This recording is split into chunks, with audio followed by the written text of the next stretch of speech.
G'day everyone, Coach Ray here. That's me up in the top corner. I'm talking with Scott Worthington today, and we're going to be chatting about training and some pretty amazing events. Now, Scott's background, he's been involved in triathlon and adventure racing and those sort of sports back in their very formative days. In the New Zealand scene, he doing Ironman in Auckland, back before the big move to Taupo, and then he got involved in adventure racing basically before or as Godzone was sort of making the sport popular in the mainstream media, and it's really still only a fringe sport. So I'll pass it over to you, Scott, and if you want to expand on my very brief introduction of yourself. Yeah, hi Ray. Thanks for having a chat with me and sharing some time. Yeah, my background is as you said, is pretty much a sort of unusual one in that a lot of the sports that we see as mainstream today were sort of fledgling and starting out as I went from one sport to another. My background is I'm basically a runner, so I suppose everything that I've done has had some type of running component to it. I actually started off as a sprinter, Auckland and New Zealand champ actually when I was young, as 100 metres and 200 metres, and then went to the States and on a scholarship, not in running, just an AFS scholarship, and unfortunately, got in my teen years and started to move away from running. But yeah, as I've moved through, each of these events and sports that's come up has sort of taken my fancy because it's offered a challenge. They've been new, and I'm one of those people that love a challenge. But when I think I've satisfied that need to see where I can go and how well I can accept that challenge, I tend to get bored and move on.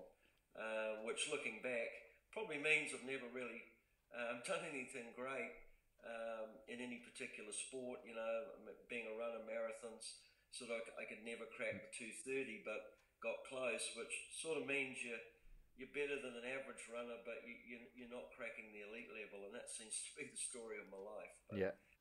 that's just the way it is. Well, you've certainly achieved a hell of a lot. Most people only dream of completing Godzone or an Ironman or even a marathon, especially in the times you mentioned there. So it's pretty amazing.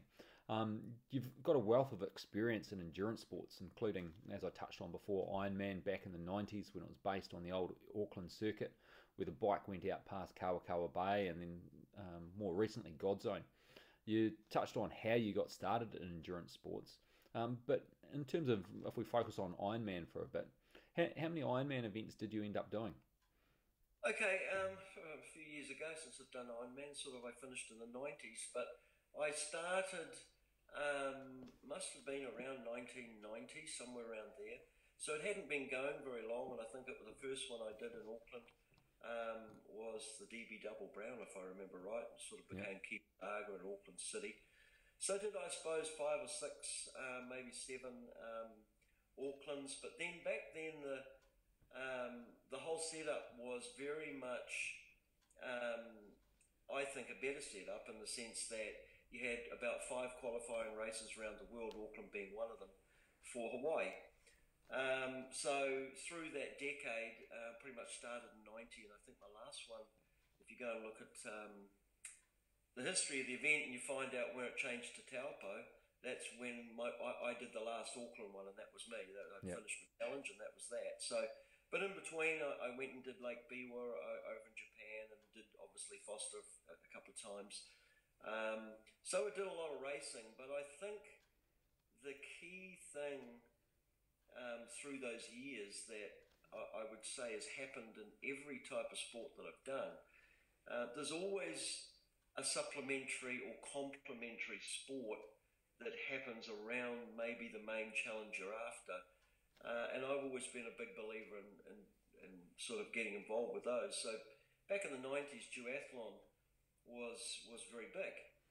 We had the likes of Matt Brick being the world champion, and a lot of people had gotten him. Yeah, he's a legend of the sport. I remember doing a Absolutely. fourth form project. I wrote him a letter, Yeah. Oh, and okay. he wrote back a few months later. Yeah. Unfortunately, it was the timeline missed my assignment, but he took the time to write back, even though he was in the States. So Yeah, no, look, sensational athlete, and believe me, as a masters athlete, he's I still pretty still, much yeah, pretty much a weapon on that bike. But I think my point being is that when you were doing Ironman back in those days, you tended to do everything. So you were doing some standard distance. You were doing obviously halves. Tauranga was the big half at that half Ironman at that stage. But you're also doing things like duathlon, and me being a runner and a fairly poor swimmer, obviously you try to accentuate your positives, and so duathlon became a pretty big part of what I did at the time, yep. and it certainly helped my Ironman from a speed work point of view. So Definitely, it was the winter sport really for triathletes, wasn't it?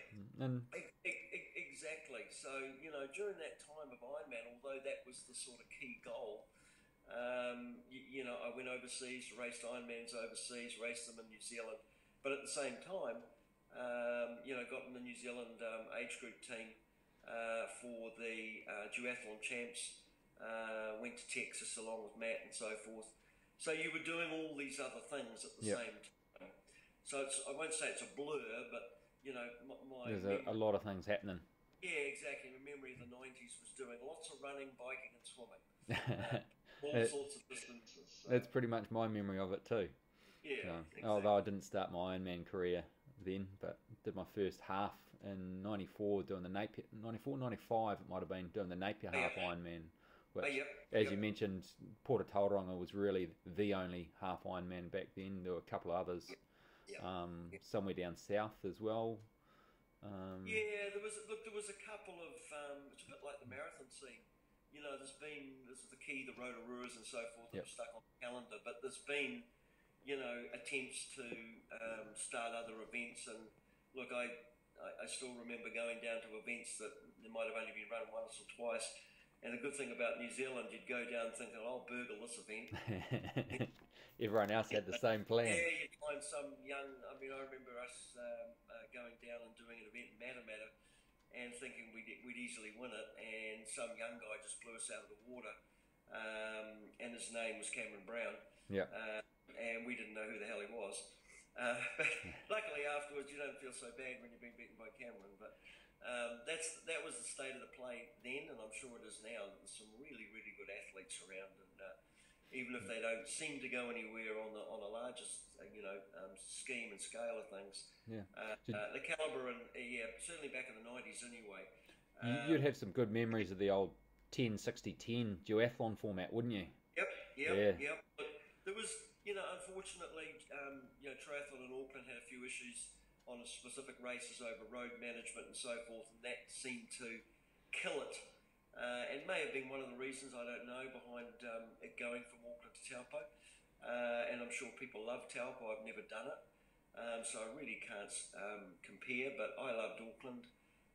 The times of the Auckland Marathon, the Auckland Ironman, will tell you how tough it was. Yeah, that bike course, although I never did it, I've only ever raced at Taupo. It was tough, and as you know, Ironman's a runner's race, so it's everything about setting you up for a good run, and that bike did not set you up for a good run. It smacked your legs around. So, the times in Taupo have always been quicker, right from the get-go. So that tells you that, sort of an 8.5 hour. I think Dirk Ashmanite might have the course record still for Auckland at around 8:29. I think he's about the only guy to go under 8:30. Yeah. And you talk to most courses these days, 8:30 is that's a tough course by world standards. 8:30 on most courses these days is a pretty average elite time, and I say that tongue in cheek, but and for the top guys, when you consider that was the race record. It shows you how tough Auckland was. Yeah. So. Anyway, you've moved on from one tough event to another tough event, going from Auckland Ironman into Godzone, but we won't jump straight to Godzone yet. You obviously were busy in the intervening years, because there were some years between Godzone or Ironman finishing in Auckland and Godzone establishing. What kept you busy during those years? Pretty much family and business.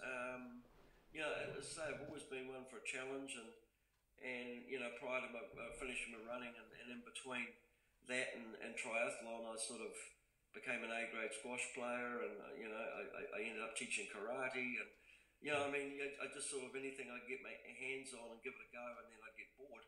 And get those fast twitch muscle fibers working again. Something like that, yeah. Or lack of brain cells, my wife says. So yeah, had family, and my wife and I both were professionals. I had a business, she had a business, and look, it just coincided with our son reaching an age where it was probably better that the male had a little bit more focus on our son than my wife. So we sort of exchanged roles. She went back and put more time into her work, and I actually I was the guy that was coming home and picking my son up from school and cooking the dinners and so forth. And so I did that for a number of years, and I suppose because I'm a boots and all person, I couldn't really do both. So I hung up everything, shelved everything for, I suppose, about 5 or 6 years, getting them through those early teen years. Yep. And started to, get into rugby. I got into rugby coaching. I used to be not a bad rugby player, bit small, but made a few Auckland rep sides and so forth, and also league in my early days. So remembered a few rusty old things, and anyway had some fun coaching, and then was just sort of doing recreational running when I could, in between dropping them off at school and picking them up. So. Yeah. Yeah, really, those intermediate years were really about trying to be a parent, which is another good challenge. And then once my son got through high school and started to look at university, I then dragged out the running shoes again, and seriously, and started to look at again, like most of the things I've done. Starting with running, starting with where I know I don't have to do too much to get myself fit again and so forth. So I went straight from marathons, started to do a couple of marathons again, and because I'd done marathons in Ironman as well, I'd sort of got sick of that distance. I knew that distance was easy. So I looked at 50Ks, and then I looked at 100Ks, and I looked at 100 milers. And so I got stuck into a few of the ultra marathon stuff, and that's really what led on to God's Own, was just distance, I suppose. Yeah. How could I keep going further? You're older. I think we mutually both know Leroy, and we're doing a little bit with Leroy down here in the Central Otago now. And sorry, I've just got a call coming in. I'm just going to get rid of it. And we both sort of like distance, and so it made sense that once we had a crack at a few of these long distance runs, being an older guy, it's like I'm not going to get faster. I'm only going to get slower unless I keep pushing the distance out, and so I can still get a podium finish at 60, albeit pushing distances that the young guys can't get their head around. So I'm cheating a bit, but you do what you can to be competitive. Yeah, I know what you mean there. So you got into God's Own at some point. How many times have you done God's Own, and which chapters? Okay, so I did. I got onto adventure racing based on my running background and doing ultras and distance and so forth. And I've always, a lot of my training has always been about just missions, just personally going out and going from point A to point B. Steve Farrell and I years ago, we'd get in a kayak, and I remember once he rang me on a Saturday morning. Oh, I got this charity thing to do. Come out for a kayak. So 70 kilometres later, we went around Little Barrier. Yeah. And got caught by MAF and had a great day and a great adventure. So a lot of my stuff's been based around those sort of adventures. So God's Own was sort of here's a formal way of an illegal way of going across people's land and country. So I signed up. My first one was the Chapter 6 in Queenstown, being local, and then last year in Fiordland. And I've been invited in a team to this coming year, Chapter 8 in Canterbury, so I'll be lining up again then. Yep. And I'll just keep, I haven't got bored yet. And there's a lot to learn, a hell of a lot to learn in that adventure racing. So I'll keep going as long as the body keeps going and I keep learning. Brilliant. So in terms of your God's Own teams, have you been in basically the same, or the team of core members as previous times, or have they been totally different teams each time? Yeah, totally different teams. The first team I put together was a local team in Alex, made up of primarily runners, ultra distance runners, and our lady Julie Williamson. She was quite a good coast to coaster and a very good Ironman a number of times. So all of us coming from similar a strength that was distance and running.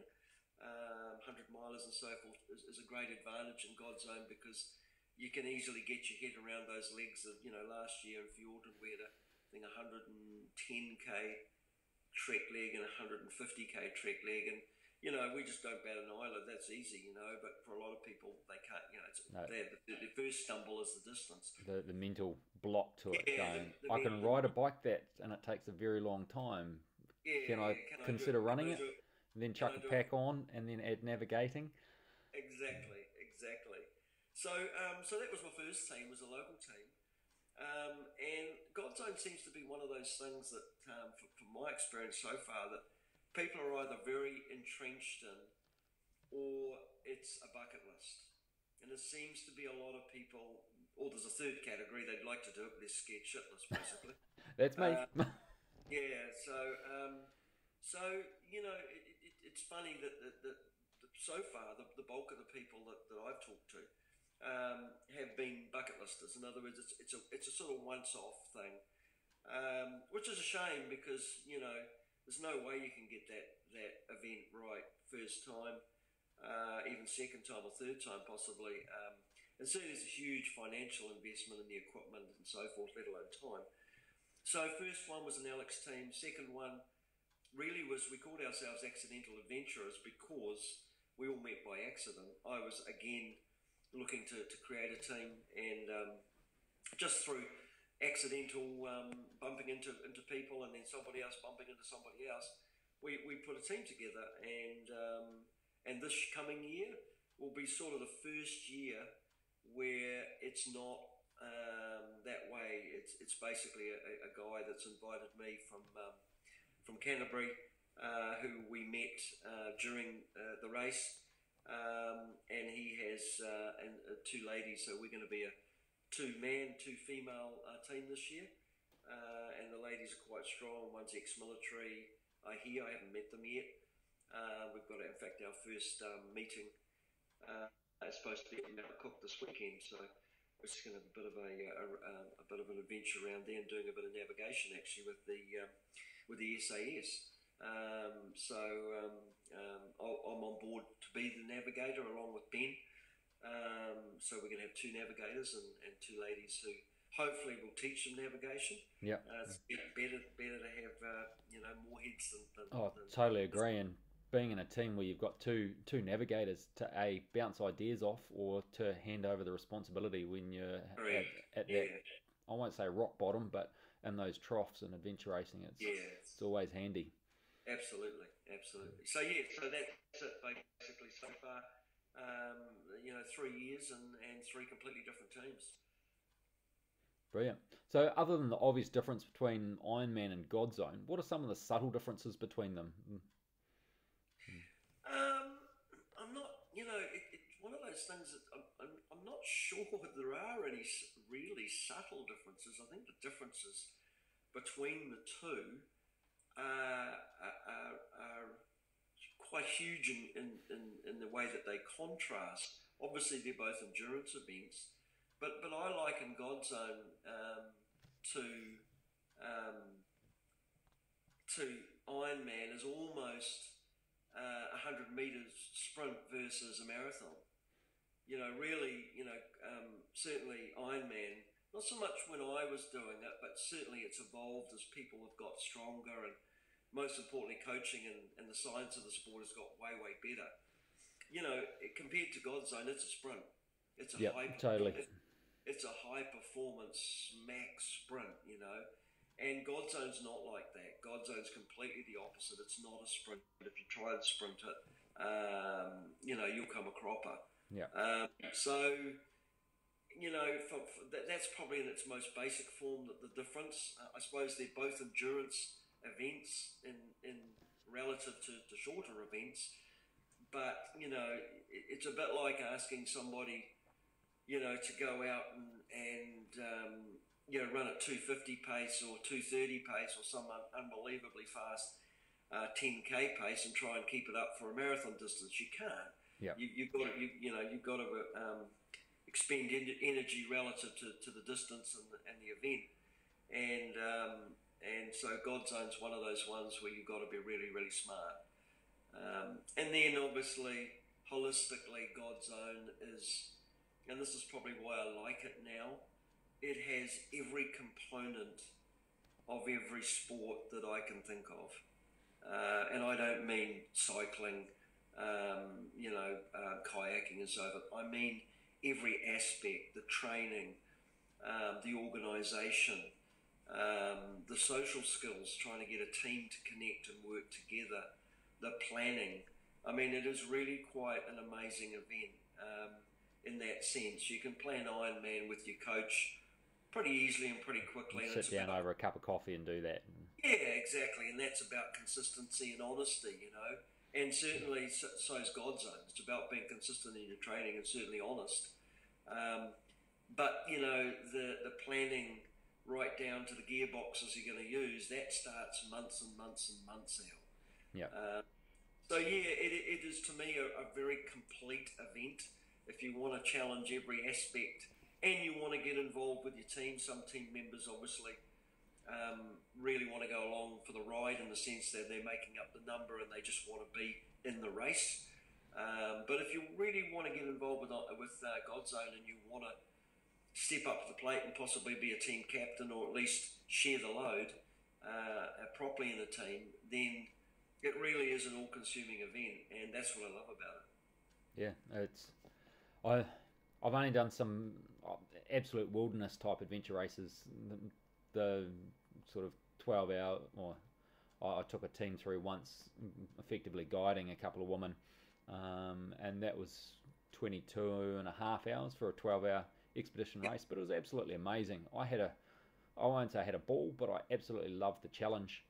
And the reward of getting them both to the finish line. They loved and appreciated the effort, although there was a bit of this at times, and we all had a good laugh about it afterwards. Then, and other times, I won't say I've been filling a slot in the team, but I've always had the navigation responsibility. But you're working a lot harder in different situations, and that's one of the things I really enjoy about adventure racing as well. You've sort of explained you can't really compare the two. I was going to ask you the question, which one do you consider tougher and why? But I think you've really summed that up already in the previous question. Yeah, look, I'm sure you've been asked that question 100 times with trying to compare different sports, and it's interesting you asked that question in the sense that we were having a chat with a few locals here, and I came in late into the discussion, and I was really sitting there listening because I had a pretty formed opinion on it, but someone had asked the simple question of, you know, what is harder in the sense of running a marathon, or doing something like, you know, like Ironman, or doing something like God Zone, you know. And it's like, you know, you just can't compare. You know, you look at the world record for a marathon, 2:03, and you just you know, pretty much I can't conceive of a sort of 2:30 marathon, and you think, how the heck could you possibly ever get from 2:30 to 2:03? And, you know, what are those guys going through, running, you know, at so close to their absolute AT level for, you know, 2 hours and 3 minutes, and then, you know, appearing to be plodding along for 7 days through Fiordland. They're just not comparable. That, you know, it's as if you're trying to say, you know, hard on a scale of 1 to 10, but that's whether you can define hard. Yeah, I always. You know, you can't define it. So I'd say they're equal challenge. I suppose what I'd say is that the way I sum it up is, what skills do you need? So certainly you need a lot more skills to go and do something like God's Own, because as I said, a few seconds ago, it's all encompassing. Yeah. So if you haven't got the time or the inclination to get involved with, being a better planner, being more consistent with your training, working with 3 other people, if that doesn't spin your wheels, then you'll never do any good. Yeah. If you're more of a solo person, then stick to Ironman. There's still really good challenges, but yeah, I suppose hard is not the word I'd use. Certainly, God's Own to me involves a lot more skills. It's a bigger challenge for me. Yeah. Because it's just a lot more things you have to learn. Awesome. We'll change gears a little bit here, and you're involved in organising some events as well. And an intriguing event that's sort of been recently announced is the Revenant. Can you give us a summary on how this event came about, and your involvement in it? Yep. Okay. Well, the Revenant is an event that's happening next year in January, down here in the South Island, and just up above Garston and the Garvey Ranges and the Slate Range, and it's an event that I'm putting on with, again, Leroy De Beer, a friend of mine and a friend of yours, and the inspiration really came from me trying to get into the Barclay Marathons 3 times and never getting a reply. So the Barclay Marathons is a race in the States, which is fundamentally a running race. What I might do is add a link to the documentary about it below, so people that aren't familiar can, because it's a very intriguing and a great documentary about the eccentricness of the race director. He's a bit like Robin Judkins, actually. Yeah, he is. Yeah, that's a good comparison. He even looks a bit like him, but but no, that's a good comparison. And why that race? Again, as I've said, I'm a runner, so it's one of those things that it's sort of the ultimate running challenge as far as I'm concerned, because it's set up there basically to fail. It's not set up for you to succeed. And so, having written the essay to try and get in 3 times, and there's only one guy in New Zealand that's ever got in, a guy called Matt Bixley from down at Dunedin. And I won't go into the people can watch the doco, but it intrigued me, and I suppose I got annoyed that I couldn't get in, and I couldn't even get a reply. So talking to Leroy, who wanted to put on an event of some type, I said, look, I know the event I want to put on. If I can't go to America and go into an event, I'll put my own on. So was born the idea of running a similar event. And it's going to have a very unique Kiwi aspect to it. But look, the guts of it is going up through different challenges in my life. I suppose the thing that I've noticed over time is that we live in a bit of a PC world. So, sport has been set up by a lot of race directors and possibly the legal structure that sits behind us all now, to make you succeed. So, you're seeing cut-off times extended. You're seeing the way the coverage is done is all about, the people that are, I won't say coming down at the bottom end of the field, but, there's the whole idea of celebrating high performance seems to me to be muddied a bit and diluted a bit. So the Barclay to me represented that sort of ultimate challenge. Here was something which more than like you wouldn't succeed, but the challenge is, if you can't succeed, how far can you go? And can you come back successive times and learn from your past experiences? And most events you learn that you can get faster for sure, but that whole thing of how about if you couldn't finish, and the challenge was actually trying to actually complete something, let alone the time, and it was going to take you 3 or 4 or 5 attempts, maybe you never did it, is that a good challenge? Well, in my book, that's the ultimate challenge. I couldn't agree more in terms of the challenging nature of that style of event, and trying to come back the next year and just go that little bit better. It might only be a couple of Ks further along the course. Exactly. And a lot of it's going to be dependent on the conditions on, I was going to say on the day, but on the days of the event. Yeah. I mean, obviously being a multi-day event, we've had a few people sort of ask us those questions, which I suppose, leads you into how people have come to see events these days. We've had the odd person say, "Oh, if the weather's no good, you'll be cancelling it, will you?" And you go, "Really? No, it's a 2.5-day event in the mountains." So, the chances of getting 2.5 perfect days in the mountains are fairly low. So if we were going to, have that sort of approach that, gee, we're only going to run it in great weather, we'd never run it. And that's not the spirit of the event. The spirit of the event is you're going to start at a place and you're going to finish where you finish. Yeah. That could be at the finish or it could be somewhere in between. But it is really about the athlete, and it's about that, I know it's a bit cliche, but it is about your challenge and setting yourself up to succeed along the way as far as you could possibly get. I foresee a lot of mental challenges, top 2 inches being worked overtime for anyone brave enough to consider stepping close to the start line. And some people, the mental challenge will just be to submit the entry form. It's going to be amazing. Now, with your background with the multi-day and solo expeditions, I assume you had a real key part in designing the course. And how did you discover such a tough and a unique course? Well, we were actually fairly lucky, getting true backcountry courses these days. As I'm sure, I've never talked to Warren Bates in Godzone, but every year you do it.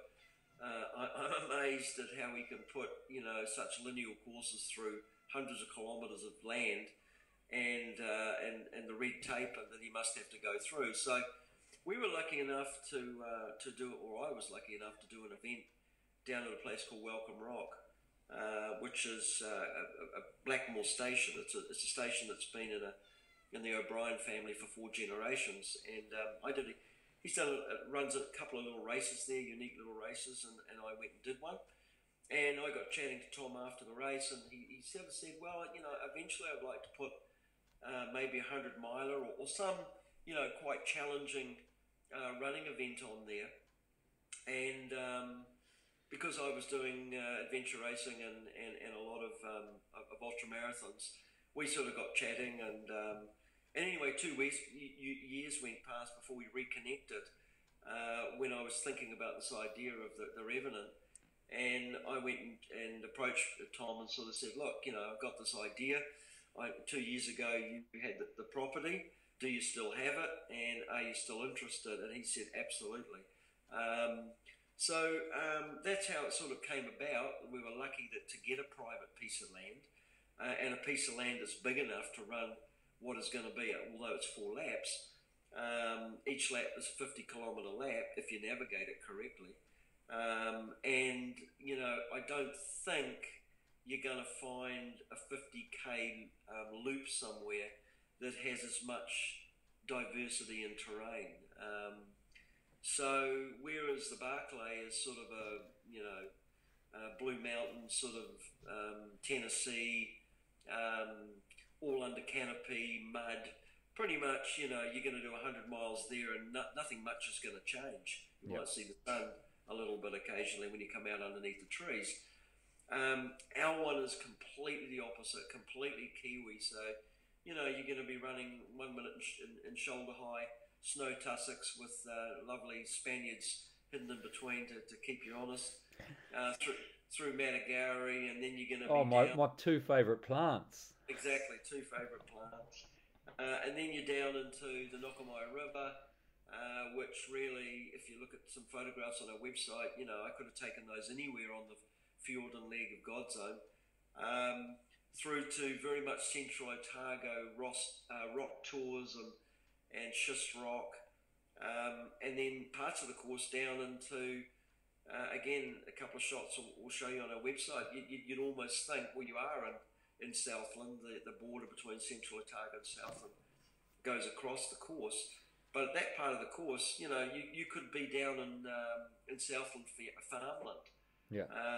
down near Invercargill on the flats. So in a 50k loop, I can't think, living around in this area, I can't think of an area where I could have put within 50k such incredibly diverse terrain. So it's certainly going to be, we're lucky that we're on private land, because Tom's bought into the event for as long as people have interest in it, and as long as people have interest, you know, Leroy and we'll keep running it. And so we're extremely lucky, you know. We feel pretty blessed that we've managed to get this piece of property, and I'm sure, you know, people that are brave enough to step up and give it a go, even if they last one lap, they'll be privileged, and I'm sure they'll enjoy. It's true New Zealand high country. Yeah. With everything that comes with that. I've got some other commitments that are on at the time, and I've mentioned to Leroy I'm really keen to come down. So if those commitments fall through, I think I'll be planning a trip down. Yeah. Probably not as a competitor, but for Leroy to put me somewhere on the course and say manage this section, or just tick people off as they come past. But absolutely. We'll change gears again quickly, and I know you need to head out and do some training today with preparation for Godzone. But I want to sort of touch on your early years in sport, and the fact that you were privileged to be coached by Arthur Lydiard himself. Now, I'm a big proponent of the Lydiard style of training, and one of the common misconceptions with his training is that it's all the long, steady distance type training after the famous 20-miler he'd send all his middle distance athletes on. But he truthfully was a big proponent of speed work at an appropriate time within the build-up for the event. What sort of speed work did he have you doing? Okay, well, just to reinforce what you said first, is that certainly Arthur Lydiard, or the Lydiard method, has been pigeonholed pretty much as a volume, you know, type approach with large mileage, and Arthur's opinion definitely was based around that. In other words, that's why when you think about it, Snell and these people that were, you know, doing the mile and 5,000 meters, but they were running up to 100 miles a week. They had the best engine because it was well developed.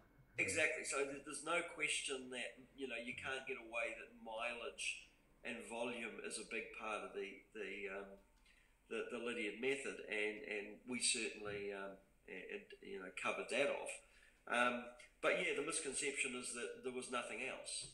And, you know, there couldn't be anything further from the truth. Arthur's, you know, we were lucky enough, I say we, another guy called Mark Watson, who you may know is on Radio Sport. Yeah, yep. And Mark was a young guy at the time. I was a bit older, and he sort of hitched on with me, and along with Steve Farrell, and we were sort of, we were training and sometimes together. And we happened to see Arthur in a cafe in St Heliers, and Mark is very much a student of the sport, and I recognised Arthur as well, but Mark obviously knew a bit about Arthur that I didn't. He said, "Oh, there's Arthur Lydiard.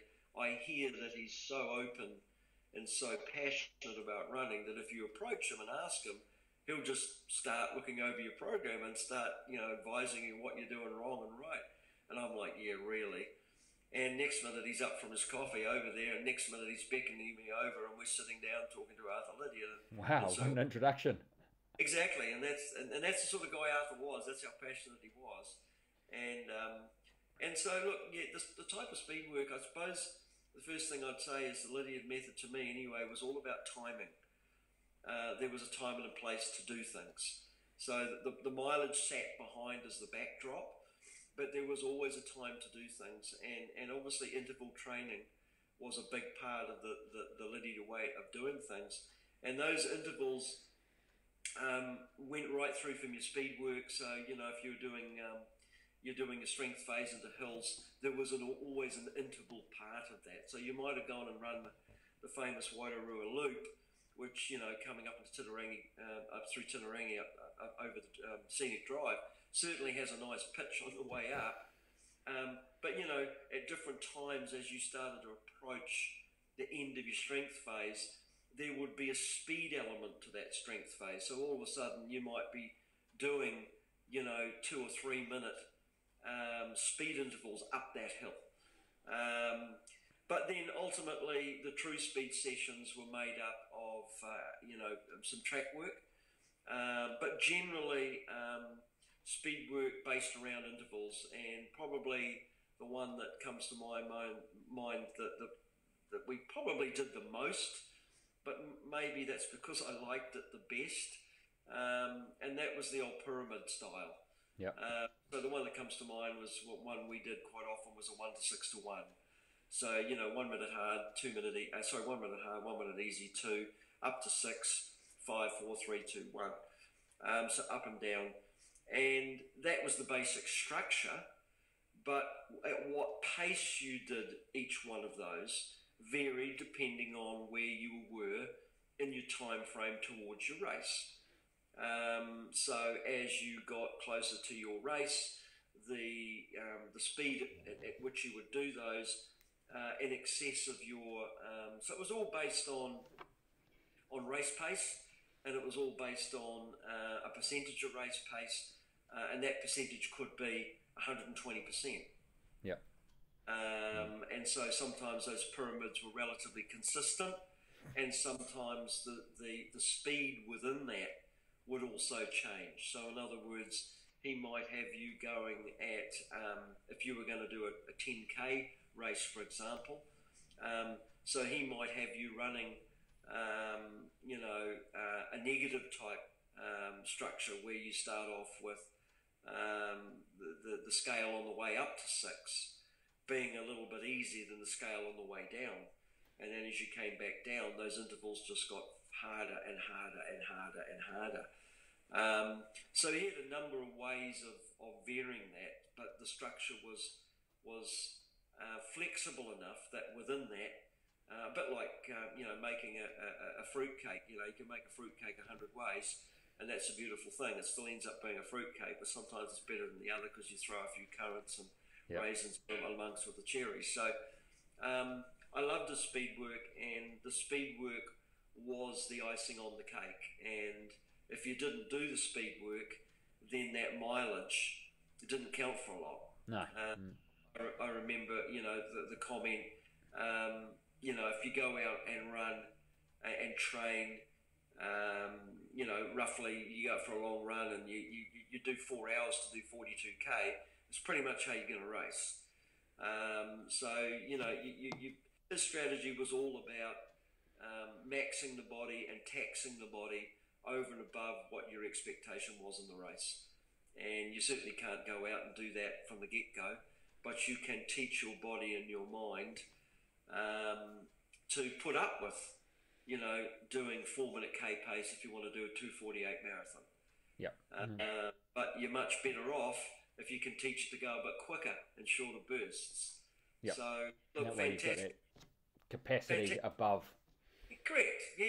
In other words, get your body to overperform, and then on race day, what seemed like an insurmountable challenge is very, very doable. And so, look, it's when you think about it, quite a simple philosophy, but a very effective one. And I've yet to come across a better philosophy, honestly, for running. I've seen in a lot of endurance sports, I've seen a lot of coaches try the faster approach, this quality over quantity approach, and I think that's what they didn't get about the Arthur method. They just got stuck on the fact that, you guys are out there doing 160K. Yes, but what was 160K made up of? And at what point in your training regime and cycle were you doing what? And when you dissected it, it was pretty special. And hence, I think proof's in the pudding, isn't it? Have we seen better results than those under Arthur? I'd argue not. Not in the New Zealand context, but then you look at other people that have been successful. It's a a variation of Arthur's principles that hasn't Exactly. been modified too much. No, So, exactly. If you look at the jellies and so forth, arch jelly and so forth, fundamentally they slightly modified it, but the philosophy was exactly the same. yeah. And it's only those that I've seen, especially through multisport, or not so much multisport, Ironman. I've seen some of the people try these shorter, sharper regimes, and honestly, It'll work for short-term gains, but in the long term for an event like Ironman, it's just not going to work. No, I just, you can't hide from the distance. No.